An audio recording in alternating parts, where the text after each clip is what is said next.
नमस्कार, बहुत स्वागत है आपका। आपके साथ मैं हूं आसिफ शेख। मध्य प्रदेश के पचमढ़ी में राहुल गांधी की मास्टर क्लास चर्चा में है। कांग्रेस के जिला अध्यक्षों के लिए चल रहे प्रशिक्षण शिविर में राहुल गांधी ने हिस्सा लिया, लेकिन इस दौरे को लेकर सियासत भी तेज हो गई है। मुख्यमंत्री मोहन यादव ने राहुल गांधी पर बिहार चुनाव से दूरी बनाने का तंज कसा है। वहीं राहुल गांधी ने प्रदेश में बच्चों के मिड डे मील की बदहाली को लेकर मोहन यादव की सरकार पर बड़ा हमला बोला है। आज हम इसी पर बहस करेंगे, डिबेट करेंगे। खास पैनल हमारे साथ जुड़ेगा, लेकिन सबसे पहले आइए एक रिपोर्ट देखते हैं।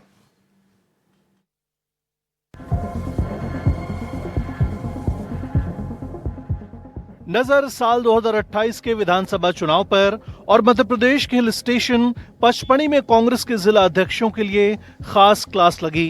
क्लास लेने पहुंचे खुद राहुल गांधी। दोपहर 3:30 बजे राहुल गांधी हेलीकॉप्टर से पचमढ़ी पहुंचे और सीधे होटल हाईलैंड में बने प्रशिक्षण शिविर के सत्र में शामिल हो गए। शिविर में क्या हुआ, क्या रणनीति बनी, इसकी जानकारी तो बाहर नहीं आई, लेकिन माना जा रहा है कि साल 2028 के विधानसभा चुनाव की रूपरेखा और संगठन की मजबूती पर फोकस रहा। इससे पहले राहुल गांधी ने कांग्रेस के बड़े नेताओं के साथ मैराथन बैठक की। पूर्व मुख्यमंत्री दिग्विजय सिंह, नेता प्रतिपक्ष उमंग सिंघार, प्रदेश अध्यक्ष जीतू पटवारी, पूर्व मंत्री अरुण यादव, कमलेश्वर पटेल सब मौजूद थे। सर, क्या बदलाव की उम्मीद है अगर बात की जाए तो? ये तो आपको जो यहाँ संगठन सृजन के इस ट्रेनिंग प्रोग्राम के इंचार्ज उनसे पूछेंगे। सर आप भी आ रहे हैं। सर आप वरिष्ठ नेता हैं सर, इस प्रकार के जो शिविर हैं सर वो बदलाव लाते हैं। कांग्रेस ने 98 में भी यहाँ शिविर लगाया था, उसके बाद सरकार की वापसी हुई थी और भाजपा इसे नकल कह रही है। सर क्या कहना चाहेंगे? उन्होंने नकल की थी सर यदि बात की जाए तो नए डेलीगेट्स आए हैं, शहर और जिला अध्यक्ष हैं, रीति नीति सिखाने की बात की जा रही है। कांग्रेस जब मैदान पे फील्ड पे जाएगी सर, इसके बाद क्या अंतर आएगा सर? अभी लंबे समय से मतदाताओं से थोड़ा सा डिफरेंस हुआ। लेकिन राहुल गांधी के इस दौरे पर सियासी तीर बिहार से छोड़ा गया।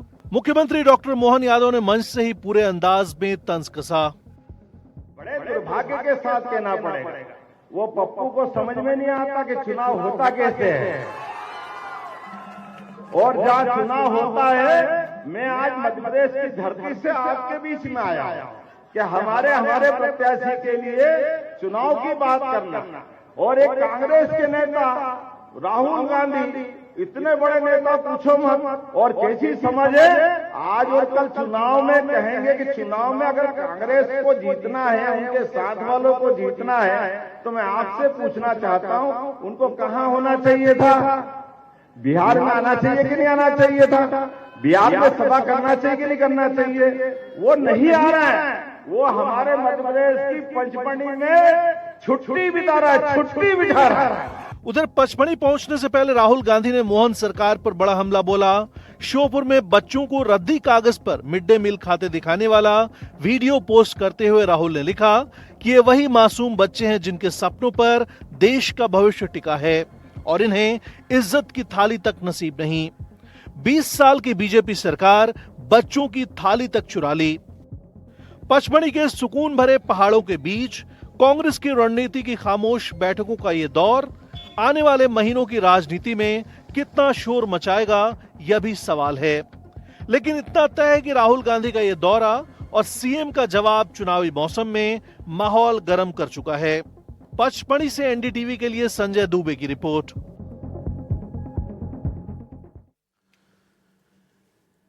तो ये एक रिपोर्ट हमने आपको दिखाई और इस रिपोर्ट में हमने आपको बताया कि कैसे बिहार से राहुल गांधी पर निशाना साध रहे हैं मुख्यमंत्री। इधर एमपी आकर राहुल गांधी मुख्यमंत्री और उनकी सरकार पर निशाना साध रहे हैं। तैयारी 2028 की है।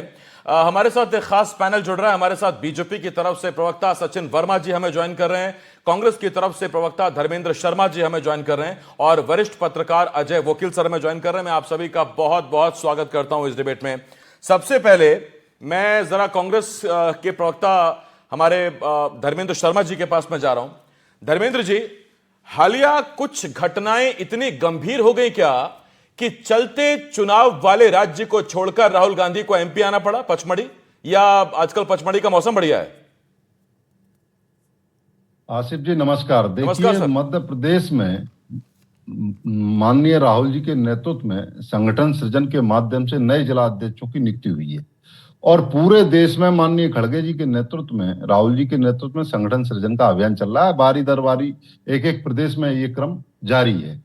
आज मध्य प्रदेश में हमारे प्रदेश अध्यक्ष माननीय जीतू पटवारी जी के नेतृत्व में एक नया संगठन बनाया गया। उस संगठन के जो हमारे मुख्य धुरी हैं जिला अध्यक्ष, उनको पिछले 8-9 दिन से आप देखिए लगातार प्रशिक्षण का कार्यक्रम चल रहा है और 11 तारीख तक चलेगा।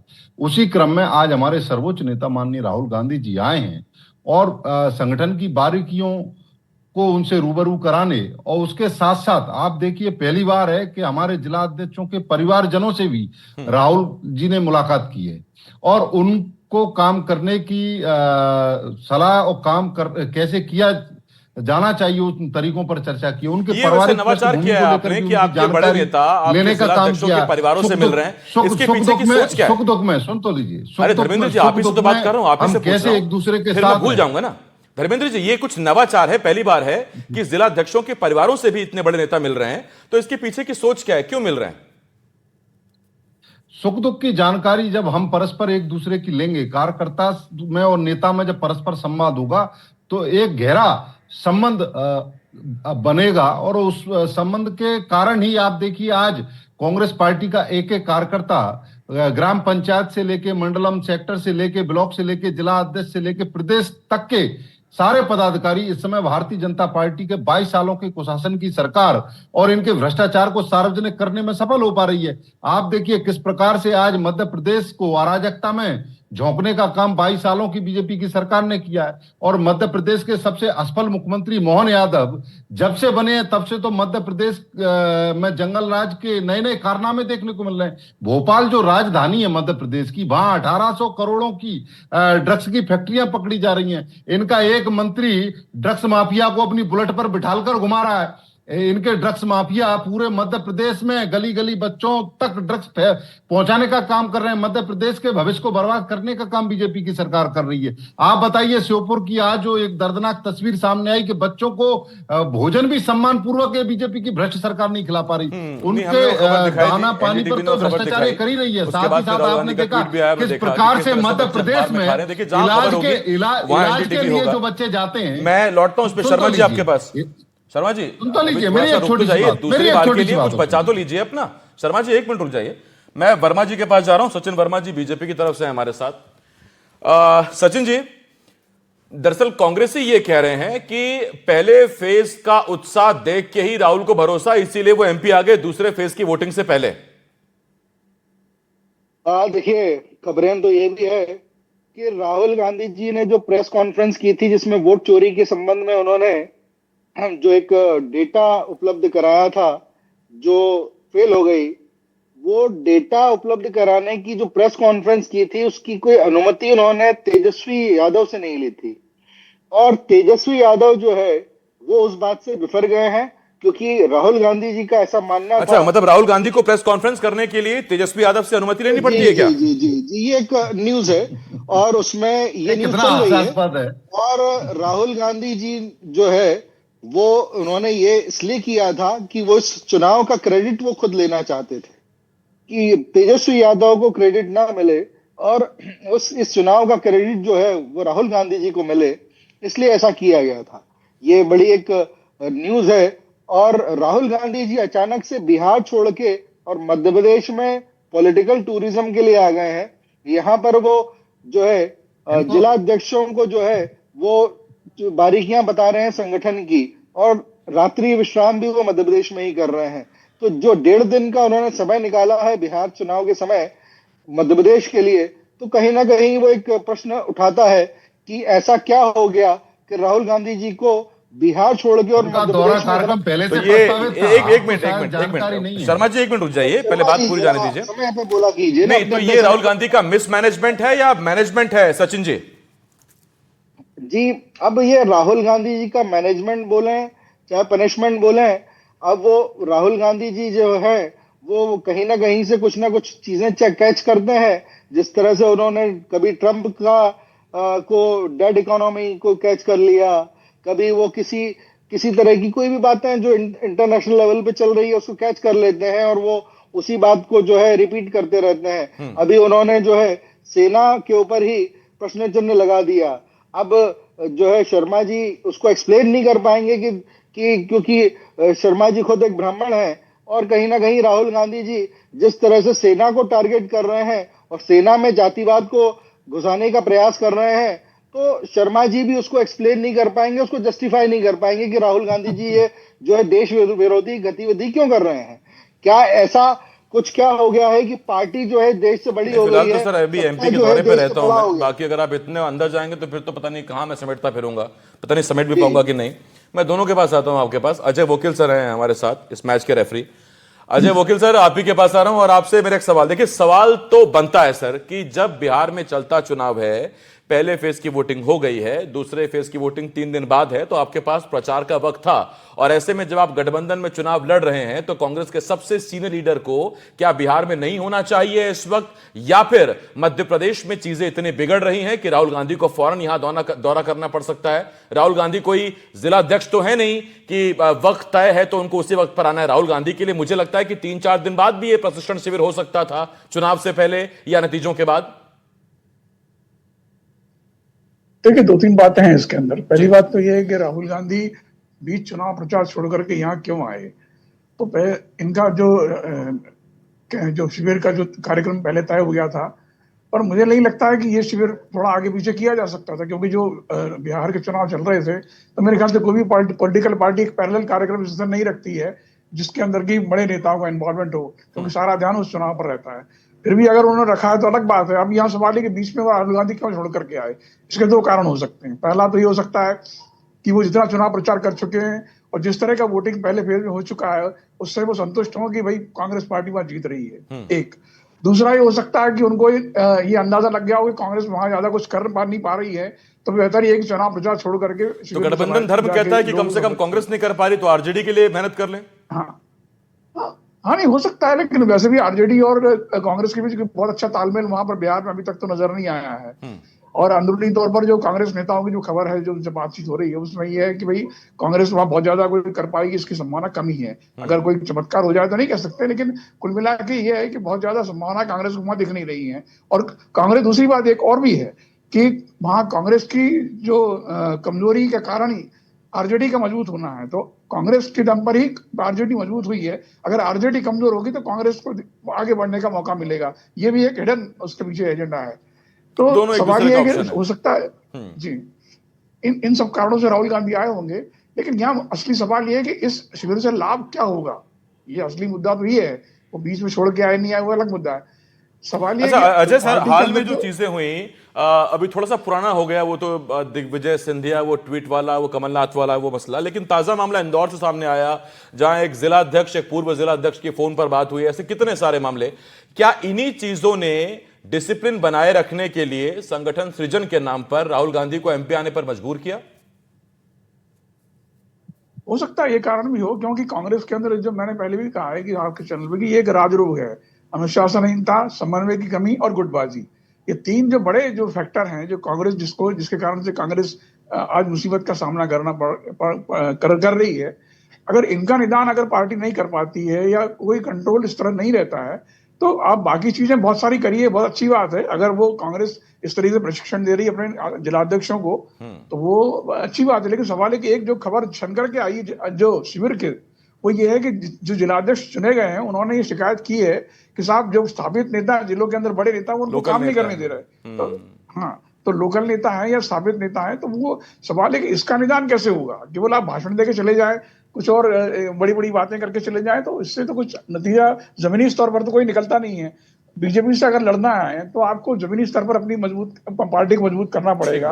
लोअर खबर ये भी स्तर पर पार्टी को मजबूत करना कि नए जो जिला अध्यक्ष उन्होंने कहा है कि आप कम से कम कोई दिशा निर्देश, कोई गाइडलाइन ऐसी जारी कर दें जिससे कम से कम काम करने में आसानी हो, क्योंकि वो भी ये समस्या समझ रहे हैं।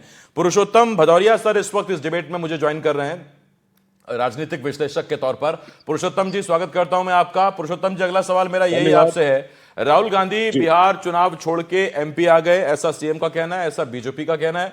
राहुल गांधी यहां पर नए जिला अध्यक्षों से, उनके परिवारों से बातचीत करेंगे, बड़े नेताओं से मिलेंगे, लेकिन सवाल वही है सर कि क्या हालिया चीजों ने राहुल गांधी को यहां आने पर मजबूर कर दिया, और क्या राहुल गांधी मौजूदा छत्रपों को यह समझा पाएंगे कि जो नई लीडरशिप दी गई है उसके साथ आप मिलकर काम करें?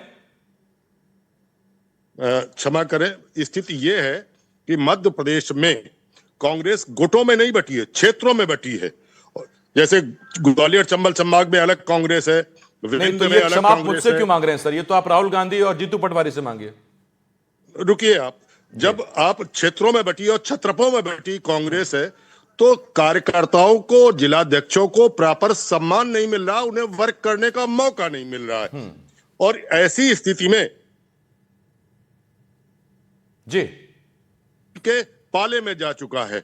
जब बीजेपी के पाले में, ये वही स्थितियां हैं जो 2003 के पहले बीजेपी के साथ थी। स्थितियां यह है कि राहुल गांधी का मध्य प्रदेश में आना कोई मायने नहीं रखता है। जब तक कांग्रेस एक तरफा वर्क नहीं करती है, ठीक बात है, तब तक कुछ नहीं होगा। क्योंकि उमंग सिंगार हो या शर्मा जी, एक मिनट रुक जाइए, कंप्लीट करने दीजिए उनको। हाँ पुरुषोत्तम जी। जब नेता प्रतिपक्ष भी दिग्विजय सिंह, मैं एक बात पूछता हूं, अगर कांग्रेस बहुत अच्छी थी तो ज्योतिरादित्य सिंधिया को कांग्रेस छोड़कर क्यों जाना पड़ा? कांग्रेस के बड़े नेता क्यों कांग्रेस छोड़कर गए? कांग्रेस में कुछ ना कुछ तो गलत है, कुछ ना कुछ तो ऐसा है जो कांग्रेस के नेता एक्सेप्ट नहीं कर पा रहे हैं। मुद्दे पर अगर हम आ जाएं तो अगर कांग्रेस गुटबाजी छोड़ दे तो सत्ता में आने 2027 में सत्ता में आने से कांग्रेस को कोई रोक नहीं सकता है। बहुत सीधा। लेकिन अभी कांग्रेस में इतनी गुटबाजी है और उसी गुटबाजी को समाप्त करने के लिए राहुल गांधी को पचमढ़ी आना पड़ा। ठीक, मैं इस पर पुरुषोत्तम सर आता हूं आपके पास। शर्मा जी, मैं आपके पास आऊंगा, लेकिन उससे पहले जरा एक वर्मा जी से सवाल ले लूं, सचिन वर्मा जी से। सचिन जी, एक बात बताइए, आप कहते हैं कांग्रेस के पास संगठन नहीं है। अब जब कांग्रेस अपना संगठन बनाने, उसे मजबूत करने की कोशिश कर रहे हैं, तो आप कहते हैं हमारी चीटिंग कर रहे हैं, ये नकल कर रहे हैं, इससे कुछ होने वाला है नहीं। ये भी आप ही तय कर लेंगे क्या? देखिए, पॉलिटिकल नियत होना आवश्यक है। अब कहीं ना कहीं कांग्रेस जो है वो एक जो कंस्ट्रक्टिव विपक्ष की भूमिका में होना चाहिए, वो भूमिका नहीं निभा रही है। आप राष्ट्रीय स्तर पर भी देख लीजिए कि धर्मेंद्र शर्मा जी और इनकी पूरी टीम जो है, ये राहुल गांधी जी जो एक रायता फैला देते हैं, उसको समेटने में ही अपना पूरा समय लगा देते हैं। अभी राहुल गांधी जी ने जिस तरह से सेना के संबंध में टिप्पणी की, तो अभी जो है कांग्रेस की जितने भी प्रवक्ता है वो उनको डिफेंड करने में लगे हुए हैं। तो ये जो राष्ट्रीय स्तर पर इनकी एक जो नीयत दिखाई देती है कि कहीं भी राष्ट्र धर्म का कहीं पालन नहीं करना है, कहीं राष्ट्र के संबंध में कोई प्रेम नहीं है, कहीं जनता की सेवा करने की कोई तो ये इसका मतलब 28 का चुनाव आप सेना पे, राष्ट्र प्रेम पे, सीमाओं पर लड़ेंगे क्या, या एमपी के मुद्दों पर लड़ेंगे? इसका जो चुनाव है आसिफ जी, जब तक हमारी सरकार, जो हमारा संकल्प पत्र हमने जो जारी किया है, हम उसके लिए कटिबद्ध हैं। और संकल्प में अगर आप अभी भी उसकी लेटेस्ट पोजीशन देख लें तो हमने करीब 250 से 300 संकल्प जो हैं वो पूर्ण कर दिए हैं। तो हम जो अपनी संकल्प जो साल पहले आपका मैनिफेस्टो नहीं सुनूंगा सर, अभी उसमें थोड़ा सा आप फिनिशिंग कर लीजिए, बाद में सुनूंगा कि आप क्या करना चाहते हैं। शर्मा जी के पास में चला जा रहा हूं। हाँ शर्मा जी, आप बताइए, आप कुछ कहना चाह रहे थे। देखिए, कांग्रेस पार्टी इस समय माननीय जीतू पटवारी जी के नेतृत्व में, राहुल जी के नेतृत्व में, खड़गे जी के नेतृत्व में एकजुटता के साथ जनता के मुद्दों को जनता के बीच में उठा रही है। किसी प्रकार की कोई गुटबाजी कांग्रेस पार्टी में नहीं है। गुटबाजी का दिमाग तो बीजेपी में शिफ्ट हो चुका। आप देखिए, ग्वालियर चंबल संभाग में सिंधिया जी के समर्थक सांसद और सिंधिया जी के बीच में किस प्रकार से गुट्टम गुट्टा चल रहा है, आपको पता है। इंदौर में किस प्रकार से बीजेपी के कार्यालय में कालिक पोती गई, आपने देखा है। किस प्रकार से कैलाश विजयवर्गीय लगातार मोहन यादव को नीचा दिखाने का काम कर रहे हैं, भूपेंद्र सिंह को गोविंद सिंह मंच से गाली देने का काम कर रहे हैं। तो बीजेपी में इस समय अनेकों गुटों की गुटबाजी देखने को आपको मिलेगी और गुटबाजी का दिमाग बीजेपी को चाटने का काम कर रहा है। कांग्रेस पार्टी इस समय अनुशासनात्मक तरीके से एकजुटता के साथ जनता के मुद्दों को उठा रही। बात तो इतनी खोखली हो चुकी बीजेपी आपके शब्दों में, तो उससे आप हरा क्यों नहीं पा रहे? को आतंकवादियों की बहन कहने वाला मंत्री, बीजेपी का मंत्री कर्नल सोपिया, जो इस देश की बहादुर बेटी, जिसने इस देश का गौरव बढ़ाया, उसको आतंकवादियों की बहन कहता है। उससे वही बात कह रहा हूं सर कि अगर ये सेना पे जंग लड़नी है तो फिर मध्य प्रदेश छोड़ देते हैं। आप भी बता दीजिए। ना एक मिनट शर्मा जी, वर्मा जी आप रुक जाइए जरा। सचिन वर्मा जी आप रुकिए, सचिन वर्मा जी एक मिनट, पहले शर्मा जी को बोलने दीजिए। उन्हें दवा की जगह जहर मिल रहा है। ये कितना बड़ा दुर्भाग्य मध्य प्रदेश का। मध्य प्रदेश की जनता को मध्य प्रदेश के मुद्दों पर बात करनी चाहिए भाजपा के नेताओं को। ये नेता करेंगे यहाँ के वहां के भाषणबाजी की बातें। अरे भैया, मध्य प्रदेश के युवाओं का क्या कसूर है? आज वो बेरोजगारी में आपने धकेल दिया। मध्य प्रदेश के नौनिहाल बच्चों का क्या कसूर है? वो दवा से मारे जा रहे हैं। आज बच्चों को शिक्षा अच्छी नहीं मिल रही, इलाज अच्छा नहीं मिल रहा। मध्य प्रदेश की माताएं बहनें परेशान है। दलितों पर, आदिवासियों पर आपके नेता लगातार मलमूत्र विसर्जित करने का काम कर रहे हैं। आपके नेता किसानों को थार से कुचलने का पाप कर रहे हैं और आप बड़ी बड़ी बातें कर रहे हैं। आज मध्य प्रदेश की 22 साल से लगातार आपकी सरकार ने अराजकता का वातावरण बना दिया। इसका जवाब कौन देगा? नहीं तो 22 साल तक आप ये मध्य प्रदेश की जनता को समझा नहीं पाए, एक बार को छोड़ के कि भैया गलत हो रहा है आपके साथ, कांग्रेस को चुन लो। मजबूती के साथ बीजेपी को जवाब देने का काम करेगा। मैं इस पर लौटता हूं आपके पास शर्मा जी। अजय वकील सर हमारे साथ। अजय सर देखिए, कांग्रेस भले ही इसे आंतरिक लोकतंत्र कहती हो, बात रखने की छूट कहती हो, दूसरे शब्दों में इसे अनुशासनहीनता कहा जा सकता है। एक से एक हमारे यहां प्रभारी आए, उन चीजों से जूझते रहे। मुझे बाबरिया साहब का याद आता है कि वो जब भोपाल पहुंचे थे तो बताया जाता है कि वहां 2 बड़े नेताओं के समर्थक उनका स्वागत करने पहुंचे थे। इस दौरान वहां वो दोनों बड़े नेताओं के ही नारेबाजी होने लगी और बाबरिया साहब वहीं से समझ गए थे कि बड़ा कांटों भरा ताज मुझे पहनाया गया है, क्योंकि यहां सोनिया गांधी की जय, राहुल गांधी की जय नहीं हो रही, अपने अपने नेताओं की जय हो रही है। वो दोनों नेता भी मुझे याद है। तो ये दरअसल ये जो चली आ रही है चीजें, कांग्रेस इस पर अभी तक पार नहीं पा पाई है क्या? जबकि कई बड़े नाम तो कांग्रेस से अलग भी हो गए। उसमें सुरेश पचौरी का भी नाम है, उसमें ज्योतिरादित्य सिंधिया का भी नाम है। आप बीजेपी की गुटबाजी पर भी तो बात करिए। बात तो अभी आया, राहुल गांधी आए, मोदी थोड़ी आए हैं। रुकिए तो सही, आप ही का तो मुद्दा है। एक मिनट रुकिए, वकील साहब बोलिए। हाँ, नहीं देखिए, बीजेपी की गुटबाजी दिखाई नहीं दे रही। अरे आपने गिनाई तो मैंने भरपूर मौका दिया, आपको दिख रही, मुझे भी दिख रही है। मैं कहां मना कर रहा हूं कि थार नहीं चढ़ाई, मैंने बोला आपको। रुकिए एक मिनट, अजय जी बोलिए। गुटबाजी तो हर पार्टी के अंदर है, बीजेपी के अंदर भी है, इसमें कोई शक नहीं है। जो शर्मा जी कह रहे गलत नहीं है, लेकिन सवाल ये है कि आखिर अनुशासन का डंडा भी तो चलना चाहिए ना। आखिर जो केंद्रीय नेतृत्व क्या कर रहा है, प्रदेश का नेतृत्व क्या कर रहा है, अगर उसी को चैलेंज किया जा रहा है खुले आम वो भी तरह के, तो सवाल उठता है कि आखिर ये गुटबाजी की सीमा क्या है। हर लोगों के अपने अपने विचार, अपनी पसंद हो सकती है, हर पार्टी के अंदर रहती है, और वो कोई नई बात नहीं है। एक कांग्रेस में तो ये अनंत कथा की तरह है। वो अभी आप सोचिए कि जब शिविर चल रहा है तभी लड़ाई झगड़े उसके पैरेलल चल रहे हैं। तो अगर ये स्थिति है तो फिर सवाल है क्या अनुशासन है? बीजेपी में तो अनुशासन लगातार, ये भी तो अनुशासन ही है, बारी बारी बोलना तरीके से एक। अरे शर्मा जी एक मिनट रुक जाइए, ये भी तो अनुशासन ही है कि सब बारी बारी बोले। आप क्या बीच बोल रहे थे? एक मिनट रुकिए। तो मुद्दा ये है कि भाई अगर केंद्रीय नेतृत्व हो या राज्य का नेतृत्व ये बताया कि भाई अगर इस तरह अनुशासन बर्दाश्त नहीं की जाएगी तो फिर एक बात हो सकती है।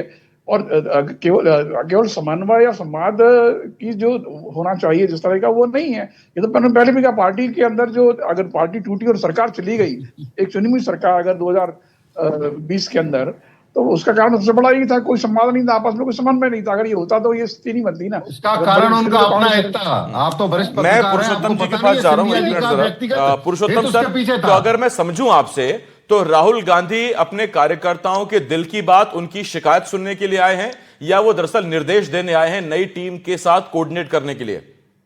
देखिए, राहुल गांधी की पॉलिटिक्स ये होती है कि वो किसी की सुनते नहीं है और वो केवल निर्देश देते हैं। कार्यकर्ताओं को तो सुनना ही होता तो आज तक कांग्रेस, मध्य प्रदेश में कांग्रेस सशक्त हो गई होती। पर वो मंडल अध्यक्ष के परिवारों से तो मिल रहे हैं सर। केवल परिवारों से मिलने समस्या का समाधान नहीं हो जाएगा, क्योंकि 23 साल से 25 साल से कांग्रेस वहां सत्ता में नहीं है। उन्हें कांग्रेस को स्थापित करने के लिए, कांग्रेस संगठन को बनाए रखने के लिए उन्हें बड़े नेताओं में समन्वय स्थापित कराना चाहिए। जब दीपक बावरिया और जेपी अग्रवाल जैसे लोग प्रदेश में स्थापित नहीं करा पाए, संगठन में समन्वय नहीं स्थापित करा पाए, तो राहुल गांधी क्या करेंगे? राहुल गांधी तो अपरिपक्व पॉलिटिशियन है। चूंकि मध्य प्रदेश में विभाग इस देश के सबसे लोकप्रिय नेता है राहुल गांधी, जो लगातार जनता के मुद्दे उठा रहे हैं, लगातार मोदी सरकार का जीना मुश्किल कर रखा है। वो राहुल गांधी राजनीतिक विश्लेषक के तौर पर बैठे, सुन तो लीजिए, आप क्या चाह रहे हैं? राजनीतिक विश्लेषक केवल कांग्रेस के गुणगान करेंगे? शर्मा जी रुकिए तो सही। नोटबंदी की बात सही हुई, जीएसटी को कहा, जीएसटी की बात सही हुई, कोविड में शर्मा जी इसी अनुशासन की तो बात कर रहे हैं सारे लोग, रुकिए तो सही। राहुल गांधी जी के द्वारा एक भी बात आज तक झूठ कही गई हो। सबसे झूठा प्रधानमंत्री है पुरुषोत्तम सर, आप जरा अपनी बात पूरी कीजिए, मैं जाता हूं उनके पास। प्रधानमंत्री नरेंद्र मोदी इस देश का। इनको म्यूट कर दीजिए। आप परिवर्तन बता रहे हैं, आप वरिष्ठ पत्रकार हैं। शर्मा जी प्लीज मैं रिक्वेस्ट कर रहा हूं सर, वरना मुझे आपकी ऑडियो डाउन करनी पड़ेगी। एक राहुल गांधी जैसा एक जननायक। शर्मा जी बहुत देर हो गई, एक मिनट प्लीज, एक मिनट। हाँ पुरुषोत्तम जी बोलिए। अगर कांग्रेस मध्य प्रदेश में सत्ता में आती तो ये मान लीजिए वो कांग्रेस के कारण नहीं आ रही, बीजेपी के नेताओं की कार्यशैली के कारण आएगी। ये स्पष्ट है। राहुल गांधी का मध्य प्रदेश में कोई प्रभाव नहीं है, अगर होता तो कार्यकर्ताओं में द्वंद्व नहीं होता। ठीक है, ये जरा मैं पूछ लेता हूं ये धर्मेंद्र शर्मा जी से, उसके बाद मुझे वर्मा जी के पास भी जाना है। धर्मेंद्र शर्मा जी बहुत छोटे में, इसका मतलब अगर कांग्रेस को सरकार बनाने का मौका मिला तो वो सरकार की अपनी उपलब्धि नहीं, मतलब कांग्रेस की अपनी उपलब्धि नहीं, वो बीजेपी का फेलियर होगा, ये स्थिति बन गई है। बिल्कुल है। आपने राजनीतिक विश्लेषक बना के बिठा रखा है, इनको ये पता नहीं इस देश के सबसे लोकप्रिय नेता राहुल गांधी, जो लगातार मोदी सरकार से सवाल करने की हिम्मत दिखा पा रहे हैं। इनमें हिम्मत है? कहां गए सालाना 2 करोड़ युवाओं को रोजगार देने का वादा? क्या हुआ महंगाई का? क्या हुआ नोटबंदी का? क्या हुआ काला धन विदेशों से लाने का? क्या ये सवाल कर सकते हैं? आज मध्य प्रदेश में लगातार दलितों पर, पिछड़ों पर, शोषितों पर अत्याचार हो रहा है। लगातार बच्चे इलाज की जगह सवाल मारे जा रहे हैं। हिम्मत नहीं है बीजेपी के कार्यकर्ता से बाहर निकालिए, इनको जनता के मुद्दों पर सवाल करने की हिम्मत दिखाइए। आप सवाल कर सकते हैं क्या? आज डॉलर लगातार महंगा होता जा रहा है, रुपए की कीमत कर रही है। क्या आप देश के प्रधानमंत्री की गरिमा नहीं कर रही? की चिंता करिए, आप कहां डॉलर में पड़े हुए हैं? ये आपको अगर कांग्रेस पार्टी अनुशासनात्मक तरीके से अपने संगठन को मजबूत करने का एक आखिरी सवाल आपसे, वर्मा जी आपसे बहुत छोटा सवाल। वर्मा जी मुझे बताइए, ये पहल आपकी तरफ से नहीं की गई कि जिला अध्यक्षों के परिवारों से मिले, या उसकी जरूरत महसूस नहीं हुई? कांग्रेस की सरकार बनेगी। शर्मा जी एक मिनट रुक जाइए। हाँ वर्मा जी। आसिफ जी, हमारी भारतीय जनता पार्टी में लगातार संवाद की एक प्रथा है। हमारे प्रोग्राम जो है पूरे साल भर चलते हैं। हमारे मुख्यमंत्री से मिलने के लिए हमें कभी समय की आवश्यकता नहीं होती है। अगर मैं आज ये डिसाइड करूं कि मेरे को माननीय मुख्यमंत्री जी से मिलना है तो मैं शाम तक मिल सकता हूं।